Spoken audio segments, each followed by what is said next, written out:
ধারাবাহিকের শুরুতে দেখা যাবে মেহেক বলে, আচ্ছা আমরা তো এত কিছু জানতাম না। তখন এলিন বলে, তাহলে এত কিছু যখন আপনারা জেনেই গেছেন তাহলে কিসের অপেক্ষা করছেন?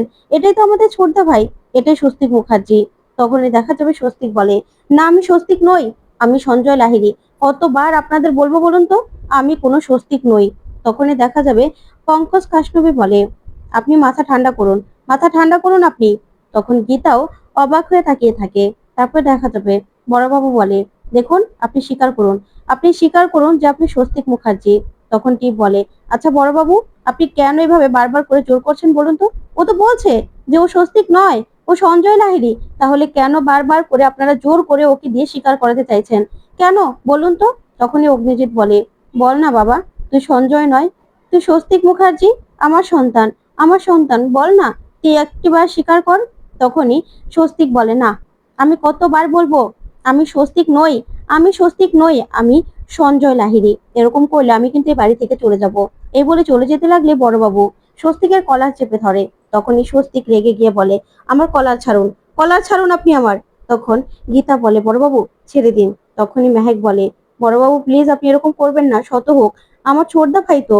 তখনই দেখা যাবে স্বস্তিক বলে, না, আমি কারো ছোটদা ভাই নই, আমি স্বস্তিক নই, আমি কতবার বলবো, আমি সঞ্জয়, আমি সঞ্জয়। তারপরে দেখা যাবে স্বস্তিক গীতার কাছে গিয়ে বলে, আপনি কি শুরু করেছেন বলুন তো, কি শুরু করেছেন?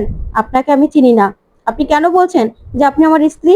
আপনার সন্তানের বাবা নাকি আমি? কেন বলছেন এসব বারবার করে? আপনাকে আমি কতবার বলবো যে আপনাকে আমি চিনি না, চিনি না, চিনি না। মেহেক না আপনার কথা ঠিকই বলেছিল। তখন এই কথা বলতেই তখনই গীতা ঠাস করে স্বস্তিককে একটা ঠাসিয়ে চড় মারে। তখন তো সবাই অবাক হয়ে যায়। ওইদিকে টিপ বলে, গীতা এটা তুমি কি করলে? তখন মেহেক বলে, গীতা বৌদি এটা তুমি কি করলে? তুমি দাদাভাইকে মারলে? তখন গীতা তাকিয়ে থাকে। তারপরে দেখা যাবে স্বস্তিক বলে, আমি আপনাকে ছাড়বো না, ছাড়বো না আপনাকে আমি, আপনি আমার গায়ে হাত তুললেন।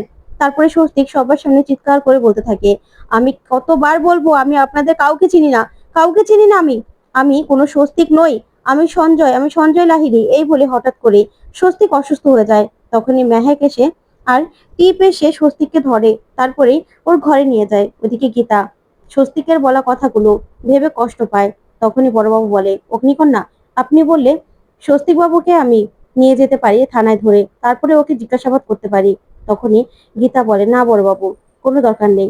তখনই অগ্নিজিৎ মুখার্জি বলে, আমার মনে হয় না তাতে কোনো লাভ হবে, কারণ ও পুরনো স্মৃতি সব হারিয়ে ফেলেছে। তখন গীতা বলে, বাবা।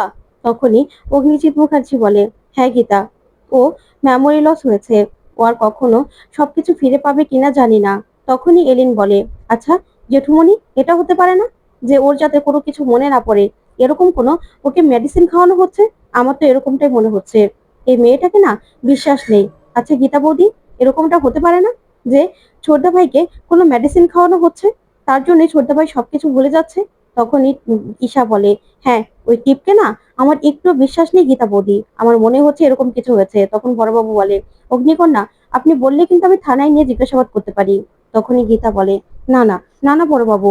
তারপরে গীতা অগ্নিজিৎকে বলে, বাবা আচ্ছা আমরা স্বস্তিক বাবুকে কোনো সাইকোলজিস্টের কাছে নিয়ে যেতে পারি না?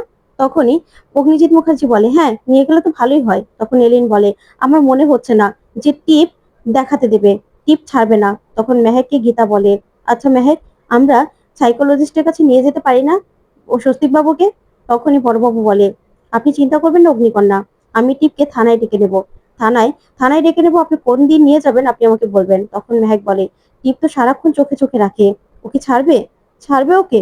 তখনই বড়বাবু বলে, আপনারা শুধু ডেটটা ফিক্সড করুন, তারপরে না হয় আমি সেই ডেটে সেই ডেটে টিপকে থানায় ডেকে নেব। তারপর দেখা যাবে বড়বাবু চলে গেলেই গীতা বলে, আমি একটু আসছি বাবা বাইরে থেকে। তখন মেহেক বলে, না গীতা বৌদি, তোমার এই সময় বাইরে যাওয়া একদম উচিত হবে না। তখন গীতা বলে, আমার কিচ্ছু হবে না, তোমরা চিন্তা করো না, চিন্তা করো না, স্বস্তিক বাবুর সব পুরনো কথা মনে পড়াতেই হবে, মনে করাবোই আমি। তখনই অগ্নিজিৎ বলে, আচ্ছা ঠিক আছে, তোমাদের যা ভালো মনে করো তোমরা তাই করো। এই বলে অগ্নিজিৎ মুখার্জি সেখান থেকে চলে গেলেই মেহেক গীতাকে বলে, আচ্ছা গীতা বৌদি, তুমি পারবে না ছোটদাকে আবার আগের মতো করে দিতে, আমাদের বাড়িটা আবার আগের মতো করে দিতে? তখন এলিন বলে, হ্যাঁ গীতা বৌদি, তুমি পারবে না আমাদের বাড়িটাকে আবার হাসি আনন্দে ভরিয়ে দিতে? বলো না, ছোটদা ভাই সবকিছু মনে পড়বে তো? তখন ঈশা বলে, তুমি তো ম্যাজিক জানো, বলো, তুমি তো ম্যাজিক জানো, পারবে না তুমি? তখনই গীতা বলে, আমি কোনো ম্যাজিক জানি না, আমার ভরসা আছে ঈশ্বরের উপর, আমার ভরসা আছে, আমার ভালোবাসার উপর ভরসা আছে। সবকিছু মনে পড়বে স্বস্তিক বাবুর, আমি জানি সবকিছু মনে পড়বে, তোমরা প্রার্থনা করো। তারপরে দেখা যাবে গীতা রাতে নিজের রুমে দাঁড়িয়ে দাঁড়িয়ে স্বস্তিকের কথা ভেবে গান গাইছে। ওইদিকে স্বস্তিক নিজের রুমে ঘুমিয়ে আছে। তখন গীতার গান শুনে স্বস্তিক হঠাৎ করেই উঠে বসে। আর তখনই যেন অদ্ভুত রকম ভালো লাগতে থাকে স্বস্তিকের। তারপরে স্বস্তিক দরজার সামনে এসে বলে, বাংলা গান, কি সুন্দর গলা, আমার মনে হচ্ছে যেন এই কণ্ঠ আমি আগেও শুনেছি, এই গান আমি আগেও শুনেছি, কে গাইছে গান? তখনই গীতার রুমে চলে যায় স্বস্তিক। ওদিকে গীতাকে গিয়ে বলে, আপনি বেশ ভালো গান গান তো। তখনই গীতা স্বস্তিককে দেখে তাকিয়ে থাকে। তখন বলে, স্বস্তিক বাবু, আপনার মনে পড়ছে না? মনে পড়ছে না কিছু? আমার কথা আপনার মনে নেই? বলুন না, আমি আপনার স্ত্রী, আপনার সঙ্গে আমার বিয়ে হয়েছিল, আপনার কিছু মনে নেই? তখন স্বস্তিক বলে, না, আমার তো কিছু মনে পড়ছে না, আপনাকে চেনা চেনা লাগে জানেন তো। তখন গীতা বলে, আপনি মনে করতে পারছেন না? আমি আপনার সন্তানের মা হতে চলেছি। এই বাড়িটা দেখুন, এই বাড়িটা আপনার, আপনাদের বাড়ি, আপনি মনে করতে পারছেন না? তখন স্বস্তিকের মাথায় কেমন যন্ত্রণা হতে থাকে, পুরনো সব কথা যেন ঝাপসা ঝাপসা চোখের সামনে আসতে থাকে। তখন গীতা বলে, মনে করুন না স্বস্তিবাবু, মনে করুন, আমি আপনার স্ত্রী গীতা। গীতা, আপনি যাকে অনেক ভালোবাসতেন, আমার জন্য আপনি সবকিছু করতে পারতেন, মনে করুন না। এই যে আপনি আমার পেটে হাত দিয়ে দেখুন, বাচ্চার নড়াচড়া শব্দ পাচ্ছেন তো? দেখুন না, আপনার আর আমার বাচ্চা, আমরা তো বলেছিলাম আমাদের বাচ্চাকে আমরা সব আনন্দ দিয়ে ভরিয়ে রাখবো, ওর যেন কোনো কষ্ট না হয়। তখন স্বস্তিক নিজে থেকে গীতার পেটে হাত দিয়ে বাচ্চার স্পন্দন বোঝার চেষ্টা করতে থাকে। তখনই সেখানে টিপ চলে আসে। টিপ এরকম কাণ্ড দেখে বলে, সঞ্জয়, তুমি এখানে কি করছো? কি করছো তুমি? তখনই গীতার কাছ থেকে স্বস্তিককে সরিয়ে নিয়ে টিপ বলে, সঞ্জয়, তুমি এখানে কেন? এখানে কেন? তখনই স্বস্তিক বলে, জানো তো, এখানে গান হচ্ছিল, একটা গান গাইছিল, বাংলা গান, যেটা শুনে আমার না খুব ভালো লাগছিল। তখনই টিপ গীতার কাছে এসে বলে, বাহ, এখন তো আবার দেখছি ওকালতি ছেড়ে অভিনয়টা শুরু করেছো, তাই না? এখন গান গাইছো, পরে নাচ করবে, তাই তো? এটাই তো তোমার এখন পেশা হয়ে দাঁড়িয়েছে, আমার স্বামীকে নিজের করে পাওয়ার জন্য। তখনই গীতা বলে, একদম চুপ টিপ, একদম বাজে কথা বলবে না। তখন টিপ বলে, কি বাজে কথা বলছি? কি বাজে কথা বলছি বলো তো? তুমি কেন এত রাতে আমার সঞ্জয়কে ডেকে নিয়েছো? তারপরে দেখা যাবে টিপ স্বস্তিককে গিয়ে বলে, সঞ্জয়, তুমি এখানে কেন এসেছো বলো না, কেন এসেছো? তখন স্বস্তিক বলে, তুমি কোথায় ছিলে টিপ, কোথায় ছিলে? তখন টিপ বলে, আমি তো এখানেই ছিলাম। তখনই স্বস্তিক বলে, তুমি না আমাকে ছেড়ে কোথাও যাবে না, আমি তো তোমাকে ভালোবাসি। তখনই টিপ বলে, হ্যাঁ, তুমি আমাকে ভালোবাসো তো, তুমি আমাকে ছেড়ে কোথাও যাবে না তো? সব থেকে বেশি তুমিই তো আমাকে ভালোবাসো, বলো? তখনই স্বস্তিক বলে, হ্যাঁ, আমি তোমাকে খুব ভালোবাসি, খুব। ওইদিকে গীতা সবটা দাঁড়িয়ে দাঁড়িয়ে শুনতে থাকে। তখন টিপ বলে, কি গীতা, শুনলে তো? ও না আমাকে সব থেকে বেশি ভালোবাসে। যে বাজিটা তুমি ধরেছো না, এই বাজিটা তুমি একদম হেরে ভূত হবে, হেরে যাবে তুমি। তুমি না এই খেলায় জিততে পারবে না, জিততে পারবে না তুমি, কিচ্ছু করতে পারবে না। সঞ্জয় শুধুমাত্র আমার।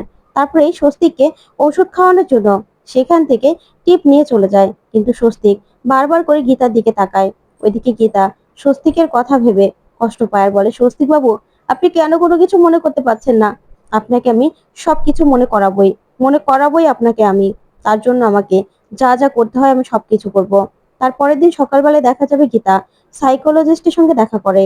তখনই ডক্টরকে বলে, ডক্টর, আমার রোগী হলো স্বস্তিক মুখার্জি, তাকে কি নিয়ে আসবো? তখন ডক্টর বলে, না, আগে আমাকে সবটা জানতে হবে, সবটা খুলে বলুন। তখনই গীতা সবটা ডক্টরকে খুলে বলে, যে কোন দিন থেকে স্বস্তিক মিসিং, আর কোন দিন স্বস্তিকের গায়ে গুলি লেগেছিল। তখন সবকিছু ডক্টরকে খুলে বলে, আর বলে যে দুটো গুলি খাওয়ার পরেও স্বস্তিক বাবু বেঁচে যায়। তখন ডক্টর বলে, কি বলছেন আপনি, এটা তো একটা মিরাকেল। তখনই গীতা বলে, হ্যাঁ ডক্টর, ঈশ্বর ওকে বাঁচিয়ে নিয়েছে। আর আমারও আমারও মাথায় আঘাত লাগে, তারপরে মাথায় চোট পেয়ে স্মৃতি হারিয়ে ফেলি, কিছুদিনের জন্য স্মৃতি হারিয়ে ফেলি। আমাকে তুলে নিয়ে যায় প্রিয়ঙ্বদা চ্যাটার্জি, বিরাট নার্সিং হোমের মালিক, সে আমাকে তার বাড়িতে জায়গা দেয়। তারপরে দেখতে পাই তার মেয়ের বিয়ে, সেখানে আনন্দ উৎসব সবকিছু হচ্ছে। আর তখনই আমার স্মৃতি ফিরে আসে। আর বিয়ের দিন সন্ধ্যাবেলা যখন ওনার মেয়ের বিয়ে হয়, তখনই আমি দেখতে পাই যে ওনার মেয়ের সঙ্গে বিয়ে হচ্ছে আমারই আমারই স্বামী স্বস্তিক মুখার্জির সঙ্গে। তখন ডক্টর বলে, কি বলছেন আপনি? তখন গীতা বলে, হ্যাঁ ডক্টর, কিন্তু আমার বাড়ির লোক সবাই যখন আসে, তখন উনি নিজেকে স্বস্তিক মুখার্জি নয়, সঞ্জয় লাহিড়ী বলে পরিচয় দেয়। উনি আমাদের সম্পূর্ণ অস্বীকার করে চিনতে। সবকিছু ভুলে গেছে ডক্টর। তাই আমি আপনার কাছে ওনাকে নিয়ে এসেছি ডক্টর। আপনি আপনি দেখবেন দেখবেন ওনাকে সবকিছু যেন মনে করানো যায়। তখন ডক্টর বলে, আপনি চিন্তা করবেন না, আমি দেখছি। ওইদিকে দেখা যাবে মাঝরাতে স্বস্তিক ঘুমিয়ে আছে। তখনই গীতা গিয়ে স্বস্তিকের শার্টটা খুলে স্বস্তিকের শরীরে দাগটা দেখতে পায় গুলির। যা দেখে গীতা অবাক হয়ে যায়। তো বন্ধুরা, কেমন লাগলো আজকের আপডেট? কমেন্ট করে জানাও। ধন্যবাদ।